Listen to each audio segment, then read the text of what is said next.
Hello everybody, welcome back to my channel. My name is G, this is G's World, and today I'm going to be continuing my journey into the lore and history of Warhammer 40K.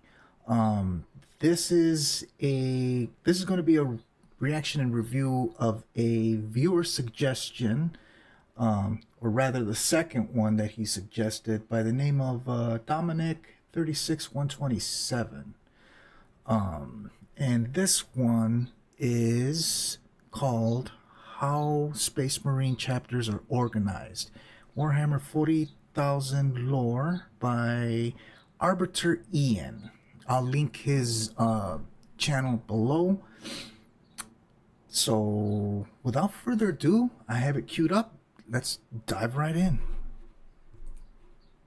Hi gang, the Space Marines of Warhammer 40,000 are organised into over 1,000 independent chapters, spread across the galaxy, each able to commit their forces to wherever they feel they're most needed. But below that basic division, each of the Astartes warriors within them is part of a highly detailed and organised structure, laid out in the holy Codex Astartes, that details their roles, company markings and equipment loadout. So let's delve into the Codex and find out just how a Space Marine chapter is organised.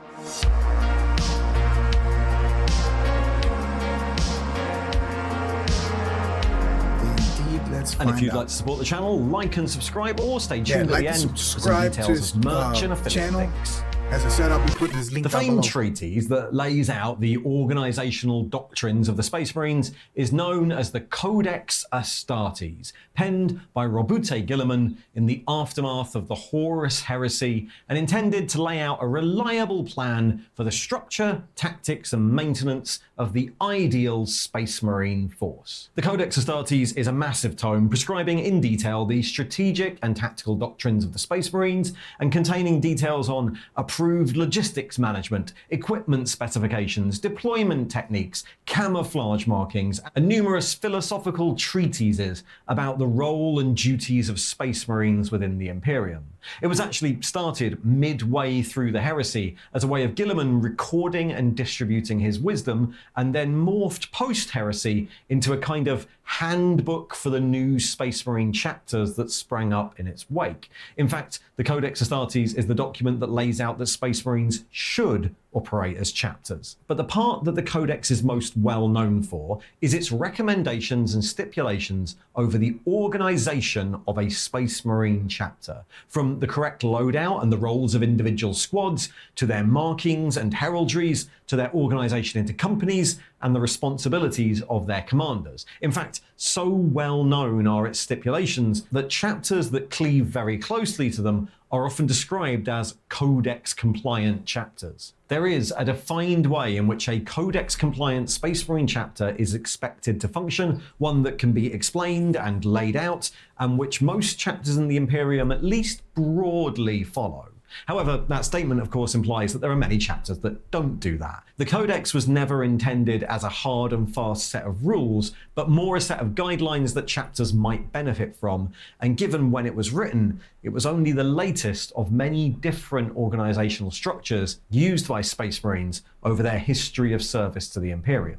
The Adeptus Astartes was originally conceived not as independent chapters, but as 20 vast legions, each hundreds of thousands strong, and organised according to the imperial Principia Bellicosa, a system that had already been in use during the Unification Wars on Terra. In this, one of the first ways in which a legion was broken down would be into large formations known as chapters, originally designated as a formation of 1,000 Marines led by a warrior of the equivalent rank to Lord Commander. Below this, each chapter was split into battalions, 2 per chapter of 500 Marines each, led by a lieutenant commander, and then into companies of around 100 Marines, led by a company captain, before reaching the level of individual squads, each between 10 and 20 Marines strong. That was the original guiding plan, but in practice, many legions diverged considerably from that. That structure was ill-suited to the size that the legions would attain during the Crusade. The original 20 legions that set out from Terra into the darkness of space were modest affairs, their size limited by the recruitment pool and gene seed available on Terra.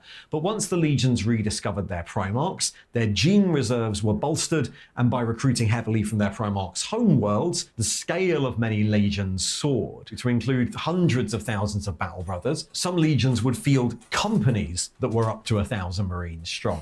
The preferences of each Primarch and the local culture of the new recruits also played a part. Rank titles would vary dramatically across the legions. For example, the rank of Lord Commander was supplanted by many local equivalents: Magister in the Thousand Suns, Noyan Khan in the White Scars, Warsmith in the Iron Warriors, and while they all held the same rank on paper, their actual responsibilities and commands in their respective legions might be quite different. The Emperor's Children, for example, only retained 2 Lord Commanders, each in overall command of half of the entire legion. Some legions dispensed with the chapter and company system entirely, reorganizing themselves into millennials, great or grand companies, brotherhoods or hordes as they wished, and these companies were often extremely specialized. With the scale of war the legions engaged in during the Crusade, whole companies, battalions, or chapters might be dedicated to one specific aspect of warfare.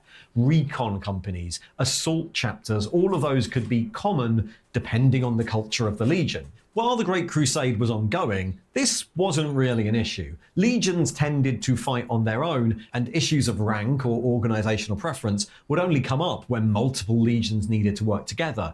But in the wake of the Horus Heresy, a slightly different approach was needed. In the aftermath of the heresy, with the traitor legions hounded into the Eye of Terror by the victorious loyalists, the Space Marine legions were reorganized. Robute Guilliman, at the head of his Ultramarines Legion, had finally managed to break through the warp storms conjured by Horus and arrived to sweep Terra clear of the rebels. The Ultramarines, exiled on the other side of the galaxy.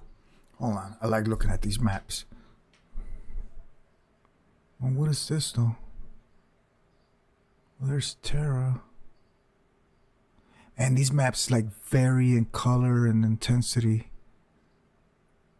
But overall, they're kind of the same. Where's the Tau? Tigress, Triplex. Normally the Tau is like lower right corner, but I don't see it. Huh.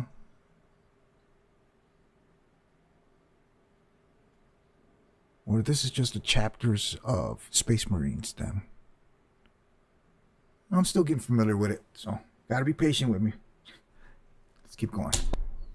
The conflict had not been as depleted as many of the other loyal legions, and so Guilliman's forces, already massive by the standards of a legion, were everywhere in the wake of the heresy, holding the Imperium together through force of arms. From this position of power, the Primarch imposed sweeping changes on the armed forces of the Imperium, partly to make sure that no one legion commander would ever be able to control so much of the Imperium's military might as Horus once had, but also as part of a general shift in priorities from constant crusading expansion to consolidation and defense. The second founding split the remaining legions down into individual chapters according to the guidelines of Guilliman's new Codex Astartes. Each chapter would be a formation of around 1,000 Marines, split down into 10 companies of 100 Astartes each, alongside various specialist support arms, each chapter a totally independent organization with its own fleet, recruitment systems, and high command, and either stationed across the galaxy at strategically important points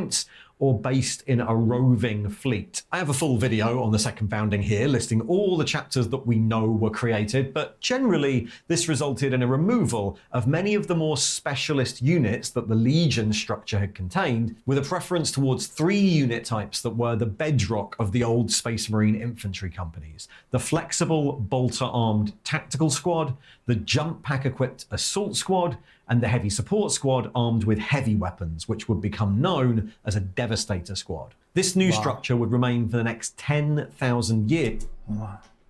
Fist of Thor.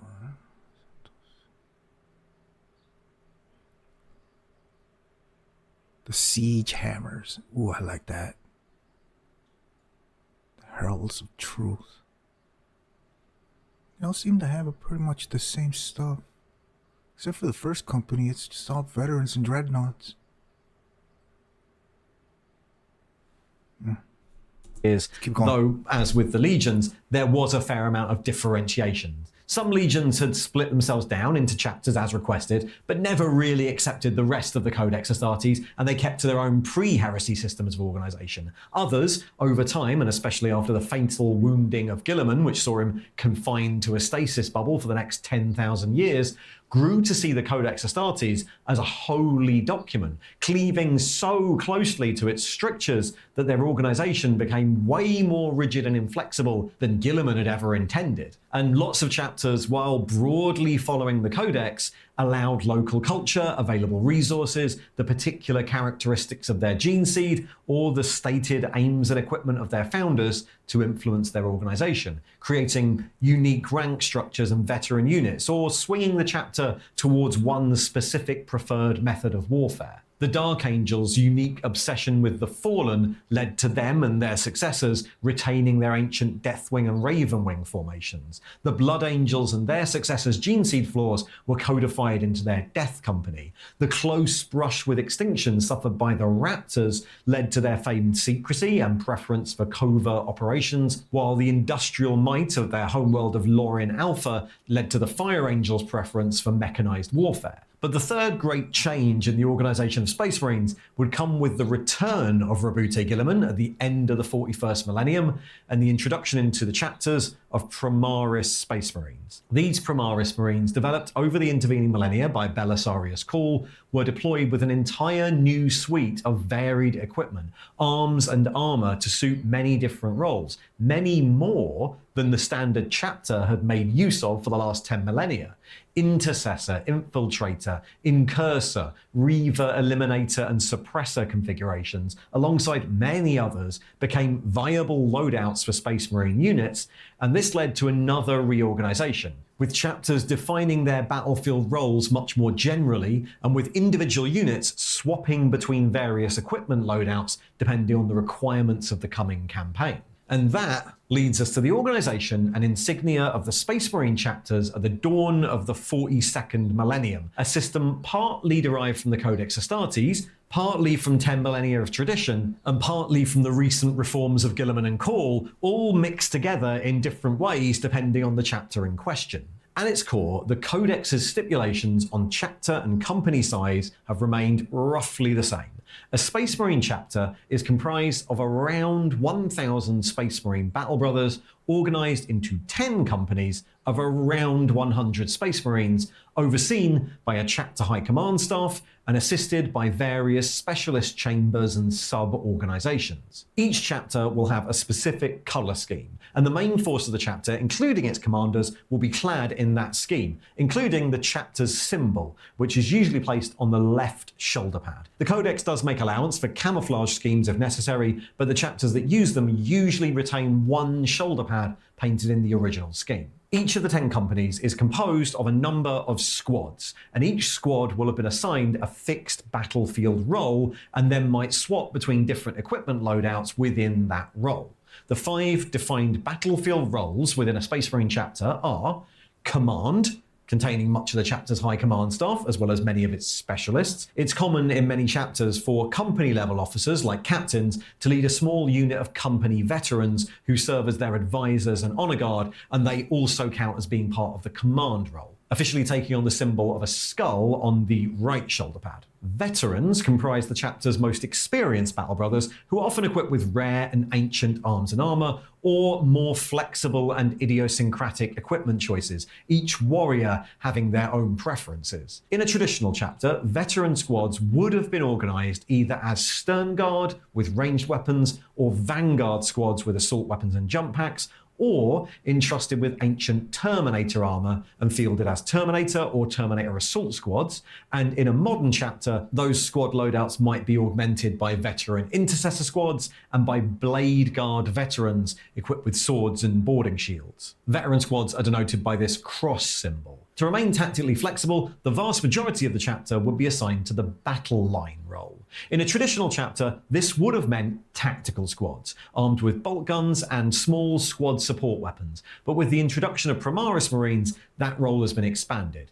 Intercessor squads are the mainstay of Primaris chapters, flexible units armed with various sorts of bolt rifle, and those might be supported by heavy intercessor squads in Gravis armor, or swap their standard power armor for the lighter Phobos armor and enter battle as infiltrator squads. Battle line squads are usually denoted by an upward-facing arrow. Close assault has always been one of the more flexible battlefield roles, and close assault squads have always swapped between a few different jobs. In a traditional chapter, this was dominated by the assault squad, 10 Astartes armed with melee weapons and pistols, and usually born into battle by jump packs. But the warriors of such a squad could also be designated as a bike squad or as pilots for a land speeder squadron, its warriors crewing all those vehicles. Or, in rarer cases, they might be equipped with Centurion warsuits as a Centurion assault squad. With the introduction of the Primaris Marines, the close assault role has almost doubled in size, with the addition of the chainsword-armed Assault Intercessor Squad, heavier jump troops in the form of the Gravis-armed Inceptor Squads, and fire support from short-ranged Infernus Squads, as well as Primaris close assault squads crewing squadrons of Storm Speeders, Invader ATVs, or riding Outrider bikes. When they're equipped with Phobos armor, that close assault squad might function as covert snipers in an Incursor squad, or advanced terror troops in a Reaver squad. Close assault is denoted by this 4-pointed arrow. The battlefield role of fire support comprises the heavier, man-portable weapons of the chapter.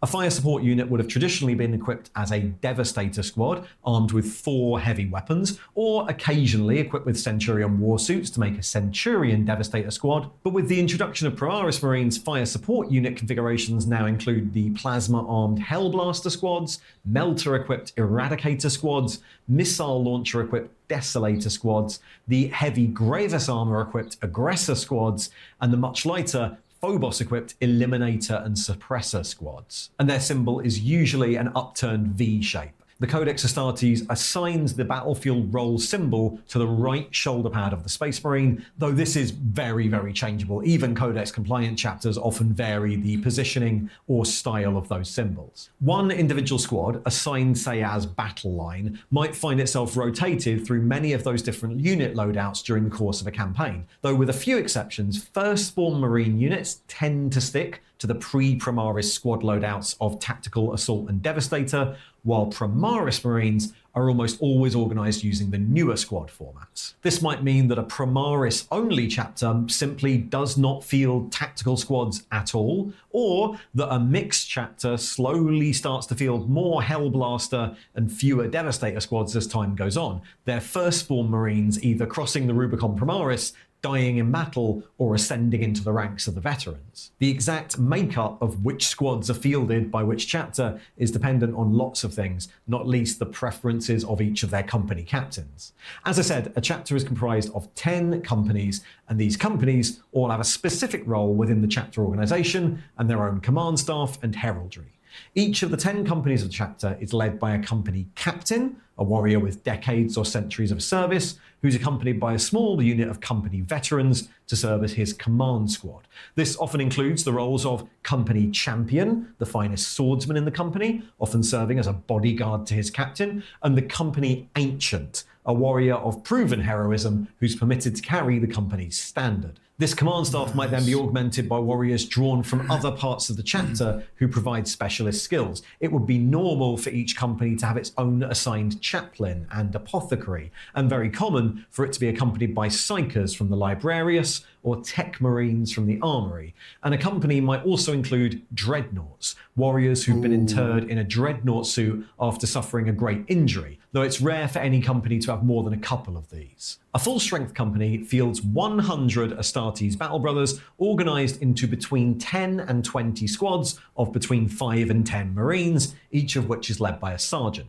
Sergeants with lots of experience might attain the rank of veteran sergeant, which in some chapters means that they've fought in the first company or have the right to fight in the first company. And it's also normal for a company to include 2 lieutenants, each of which could, in theory, lead half of the company as a demi-company. In Codex compliant chapters, sergeants are designated by a red helmet, veteran sergeants by a red helmet with a white stripe, and lieutenants by a regular helmet with a red and white stripe on it. But in practice, that's also one of the most commonly changed of the insignia. Many chapters just use broadly similar schemes with different colours, or armorial devices like a centered skull to designate squad leaders. According to the Codex, each company is assigned a company color and a symbol, the color applied to the shoulder pad trim of the Space Marine, and a squad number from 1 to 20, which is traditionally superimposed on the right shoulder pad on top of their battlefield roll symbol, though again, that's one of the most frequently modified. Either of these, company color or squad number, might be shown on other bits of the armor, frequently on the knee pads, especially when the squad's been equipped with a mark of armor that doesn't have shoulder pad trim.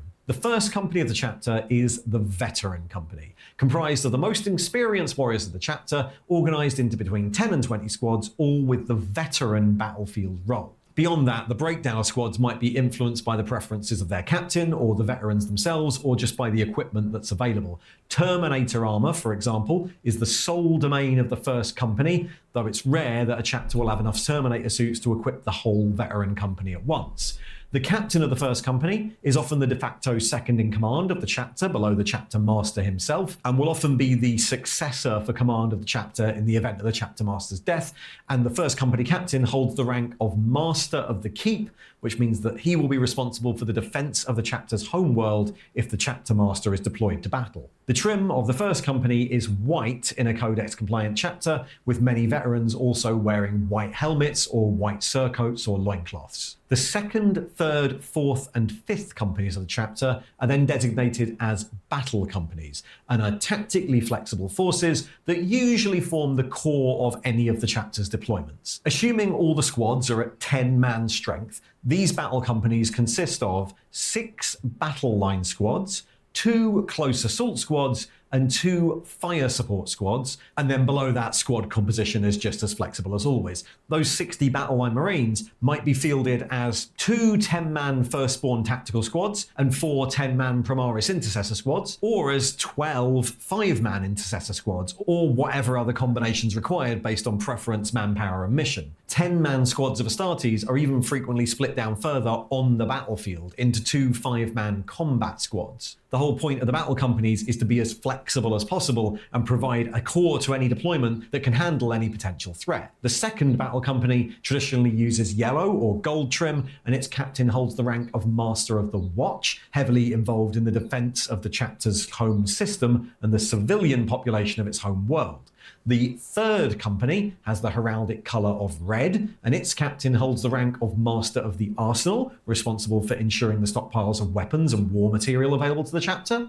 The fourth company is trimmed with green, and its captain will hold the rank of Master of the Fleet, an extremely important title, in command of the proper deployment, maintenance, and staffing of whatever spaceships the chapter holds. And finally, the fifth battle company will be trimmed in black, and its captain will hold the rank of Master of the Marches, which oversees the logistics and supplies required to deploy the chapter's warriors. Below this, the 6th to 9th companies are known as reserve companies, each dedicated to one specific battlefield role. Reserve companies are sometimes deployed en masse if the situation calls for a specific application of firepower, but are much more commonly assigned to other companies. A deployment of the second company might include additional elements from the reserve companies that are used to augment certain battlefield roles, or serve as reinforcements, or garrison troops, or just to bolster their numbers. The 6th and 7th companies are reserve battle line companies. As well as the usual company command elements, their 100 battle brothers are entirely equipped as battle line units. The 6th company's heraldry is orange, and its company captain is the Master of Rites, overseeing many of the rites and rituals of the chapter, as well as posting an honor guard from their company to the chapter's reclusiam. The 7th company's heraldry is purple, and its captain holds the rank of Chief Victualler, another logistical role in command of non-armament provisions, as well as the provision of serfs and servitors. The 8th company of the chapter is an entire reserve close assault company, it's 100 Marines exclusively equipped as close assault squads, and its units are often assigned to speeder or bike crew in support of all the other companies. Its heraldic colour is grey, and the 8th Captain is accorded the role of Lord Executioner in charge of the enactment of discipline within the chapter. And then the 9th Company is the reserve fire support company. Its 100 Marines are exclusively equipped as fire support squads. The company colour there is blue, and the 9th Captain also serves as the chapter's Master of Relics, guarding and overseeing the deployment of the chapter's technological marvels. It's worth stating here that while these are the traditional roles that the captains of the 10 companies hold according to the Codex, individual chapters, of course, have their variations. The White Scar's 4th Company Captain is the Master of the Hunt, for example, charged with tracking down enemies who've escaped the chapter, and the Executioners call their 2nd Company Captain the Master of Blades. Finally, the 10th Company is the chapter's scout company and the home of the chapter's neophytes and newest recruits. Given the nature of the armour fielded by the units within it, there's no trim colour assigned to the 10th, and the 10th Captain holds 2 ranks, Master of Recruits and Master of Reconnaissance, and because of that, the 10th Company's size can vary a lot.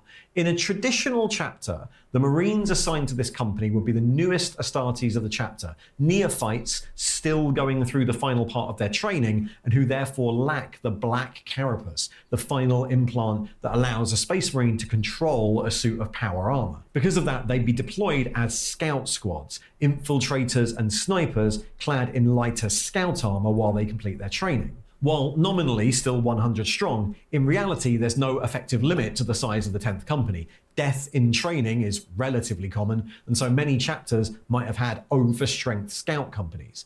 But since the introduction of the Primaris Space Marines, the 10th Company has been made much bigger. In a Primaris chapter, the 10th is designated a Vanguard Company. That is comprised of 100 full Battle Brothers equipped in any of the unit types that utilise Phobos power armour, regardless of the battlefield role. However, in addition to this full company strength, the 10th also still includes all the neophytes arranged into their scout squads while they complete their training, which will often make the 10th Company much, much larger than the others. Armoured vehicles and vehicle crews are supplied to these companies a few different ways. The 4 battle companies, and often the 2 reserve battle line companies, tend to be assigned their own light transport vehicles as part of their company structure. A battle company would often hold enough rhinos, razorbacks, or impulsors to transport the entire company. The crew for those transport vehicles could be drawn from a number of different places. They could be a separate pool of drivers and gunners held within the company, or they could be drawn from the reserve battle line companies, or they could simply be servitors slave to the vehicles, all depending on the chapter's preference and resources. Anything heavier than that requires the involvement of the chapter's armoury run by its Tech Marines. Tech Marines are Space Marines who, through ancient oath, have received years of cross-training by the Adeptus Mechanicus on either Mars or another nearby Forge world, and they're responsible for the maintenance, resupply and upkeep of the chapter's arms, armour and fighting vehicles. The armoury of any chapter is a busy place. It's industrial forges crewed by thousands of servitors and chapter serfs, all led by the Master of the Forge, the highest ranked Tech Marine in the chapter. As an organisation, the armoury has custodianship over battle tanks, gunships, large warsuits like the Invicta, larger and rarer transports like Land Raiders, and often any artillery pieces. These units are then supplied to companies and their deployments as needed, accompanied by Tech Marines that are assigned to tend them. These more complicated vehicles might be crewed by Tech Marine novitiates training in the armoury, or else by specially trained battle brothers from the 9th Fire Support Company. Tech Marines in Codex-compliant chapters wear the red of Mars on their armour, usually adorned with the symbols of the Adeptus Mechanicus, though the left shoulder pad is kept in the standard colour scheme of the chapter. The Apothecarian is then another vital ingredient of a chapter that has its members spread throughout the companies. Apothecaries tend to the bodies of the Space Marines of the chapter, not only treating injuries, but creating and then maintaining the bodies of the Battle Brothers, implanting organs in neophytes and monitoring their progress, and administering the routine treatments every Space Marine needs to keep their genetic enhancements functioning well. The most vital battlefield task of apothecaries is the recovery of gene seed from dying space marines, which can then be grown into the implants needed to create their replacements. For this reason, many chapters operate a system where apothecaries are permanently assigned to the individual companies, and the apothecarian as a whole might have dozens of apothecaries of various grades. Apothecaries are trained within the chapter itself, often starting their career as Helix adepts in Vanguard squads before progressing to full company apothecaries, and the leader of the apothecarian holds the rank of chief apothecary. According to the Codex Astartes, apothecaries in any chapter should wear white armour with the left shoulder pad remaining in the standard chapter scheme. Just as the apothecarian administers to the bodies of the chapter, so the reclusiam administers to the marine's spiritual needs. The reclusiam is the home of the chapter's chaplains, the keepers of the traditions, rites, and beliefs of the chapter. Most Space Marine chapters deviate from the standard imperial orthodoxy in that they don't worship the emperor as a god, but chapters still hold a huge and varied number of spiritual beliefs and traditions, often built around the veneration of the chapter's ancient heroes, collectively known as the chapter cult. Chaplains are the keepers of that cult. They conduct rites of initiation and indoctrination, ceremonies of remembrance and honor, and they watch over the Battle Brothers for any signs of spiritual or moral corruption. The Reclusiam itself is home to the oldest and most sacred relics of the chapter, bestowed by the chaplains on honored commanders before battle. Most Space Marines will have daily contact with their chaplain, and because of this, chaplains are often also directly assigned to companies, serving as close and valued advisors for the company captains. Neophyte chaplains might be selected in a number of different ways, but one is to take the path of the Judiciar, proving their valor in the fires of battle with an executioner's sword. Depending on the chapter, the head chaplain might be known as the Master of Sanctity, or more commonly, the Reclusiarch, and the Codex dictates that chaplains are clad in black, again with the left shoulder pad remaining in the chapter's normal colours, and the armour of chaplains, as befits their status as holders of the relics, is often extremely ornate, with skulls and symbols of death very common. And finally, the Librarius is the home of the chapter's librarians, psychic Space Marines trained as powerful battle psychers. Any Space Marine neophytes that show psychic aptitude will often find themselves transferred to the Librarius, where they undergo a lifelong series of tests and trials as they progress through the organization's ranks, from an acolyte to a lexicanium, the lowest battlefield grade, through to then a codicea and then an epistolary, with the highest ranked the chief librarian of the chapter. As well as being a psychic training facility, the Librarius is also an actual library. The librarians are responsible for the recording of the chapter's history and deeds, and the cataloguing and recording of information regarding the chapter's enemies, its dusty halls filled with tomes of ancient knowledge. In some chapters, the role of the Librarius has even been expanded to that of intelligence and covert operations, or maybe for prognostication and divination, depending on the culture of the chapter. And the Librarius also takes a very active role in recruitment, screening new aspirants for psychic corruption, while the Apothecarian tests for genetic deviancy. Librarians are rarer than many of the other support officers, and it's not unknown for chapters to petition or even raid black ships for new psychic recruits if their Librarius starts to dwindle. For this reason, librarians are rarely permanently attached to a company. Instead, they're attached to missions and individual deployments as required. Librarians in a Codex-compliant chapter wear blue armor, often augmented with psychic hoods, again leaving the left shoulder the chapter colour. All of these, both companies and specialist departments, are overseen by the high command of the chapter, led by the chapter master. The chapter master is a figure of immense authority in the Imperium, commonly serving also as the planetary governor for the chapter's homeworld, and they are given the sole authority to decide when and where the chapter will deploy. They're assisted in this by the leaders of the various support divisions and various other officers, both Astartes and mortal, raised to the rank of high command. The legions of old had a massive range of different officer ranks, generally termed consuls, that you might still find in specific chapters. Also in a lot of chapters, the chapter master maintains an elite honor guard force that are assigned to the chapter command level. In others, those honor guard might just be drawn from first company. Given all those supporting roles, it's pretty easy to see how a full-strength Space Marine chapter could easily exceed the nominal 1,000 Space Marines defined by the Codex.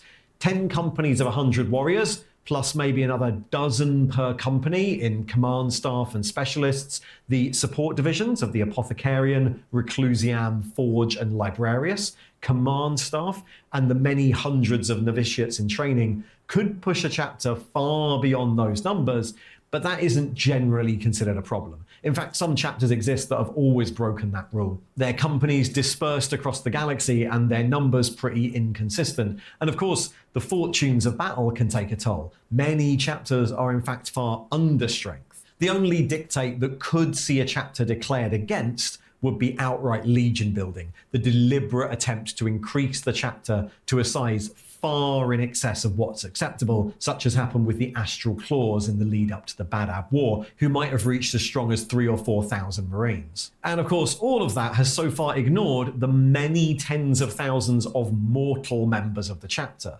Named serfs, helots, or merely slaves, depending on the chapter, the Astartes rely on a support staff of thousands to run the chapter, from preparing victuals or cleaning the arms and armour of Space Marines, to highly skilled servants working in the forges, poring over information in the Librarius, or searching for lost relics of the chapter on assignment from the Reclusian. Whichever they are, each chapter runs on the backs of thousands of mortal staff. Depending on the chapter, these could be barely trained, impressed workers captured in raids, to honoured serfs and helots, their positions hereditary roles handed down for millennia on their homeworld. Some chapters, like the Blood Angels, recruit their serfs from failed neophytes, making sure that the recruits will still be able to serve the chapter in some way. Others, such as the Iron Hands, just prefer servitors, servitorizing any of their own failed aspirants. And in others, like the Mentor Legion, each individual Marine has a staff of serfs who monitor and assist remotely when he fights,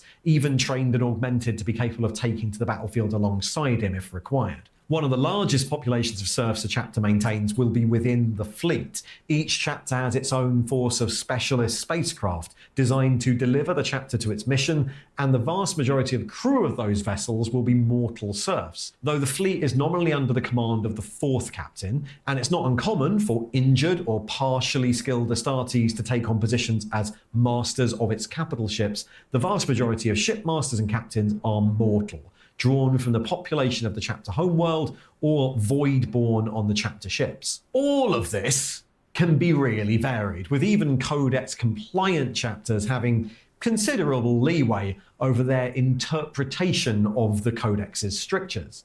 Actual deployments of Space Marine forces might feature elements of many of the companies, maybe a battle company providing the core force, but augmented by a detachment of 10th Company scouts and 1st Company veterans, reinforcements from some of the battle companies. Some particularly wide-ranging chapters issue the use of the 1st and 10th Companies altogether. Chapters like the Carcharodons or the Sons of Medusa, whose companies often operate for long periods of time far away from the rest of the chapter, might run every single company as a battle company, with each company seeing to its own recruitment and maintaining its own veteran elite. Other chapters might have parallel structures that run alongside the ones in the Codex, like the Exorcist system of Orison cults. Or they might have different systems of high command, like the clan councils of the Iron Hands and their successors. The most commonly seen variation is in insignia and in rank markings. The Raven Guard, for example, have companies that are led by shadow captains, who have considerably more leeway than many normal company captains to choose their own assignments.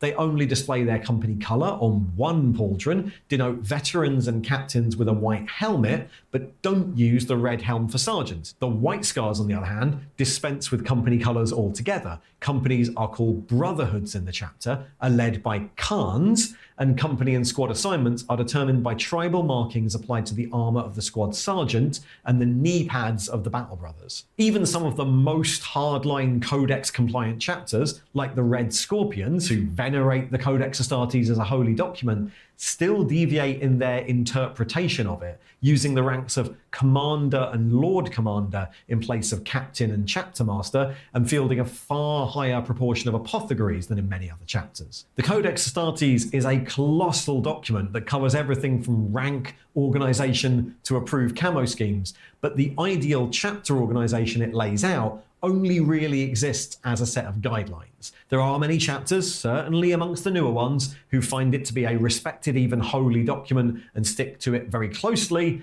but they're far outnumbered by the ones who take much of its teachings to heart, but deviate in some idiosyncratic way that suits them better. And of course, while this might be considered the standard way a Space Marine chapter is organised, there are, of course, chapters out there who do whatever they want and organise themselves however they wish. The universe is a very big place, and there are more than 1,000 chapters of Space Marines to choose from. So while the Codex Astartes is considered incredibly important, you can organise your Space Marines however you want. Thanks for watching. Yeah, man.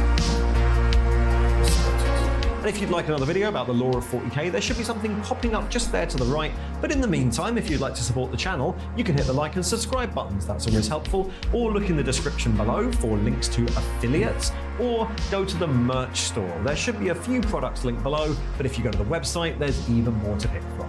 See ya!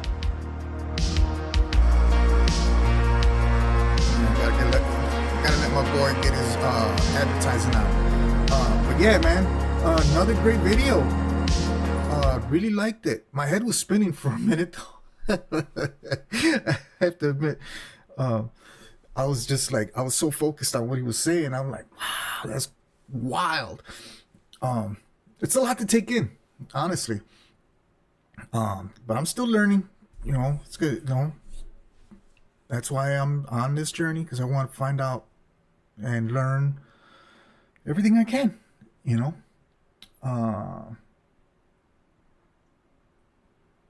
Yeah, I'm trying to remember if there was any questions. I'm still letting my brain just like soak it all in. But yeah, another great video. Thank you to Dominic 36127 for the suggestion. If you like this video, give me a thumbs up. Comment below. Give me more suggestions, people. And subscribe. Hit that notification bell if you're down with it. If not, that's cool too. And yeah, with that said, take care of yourselves and each other. Peace.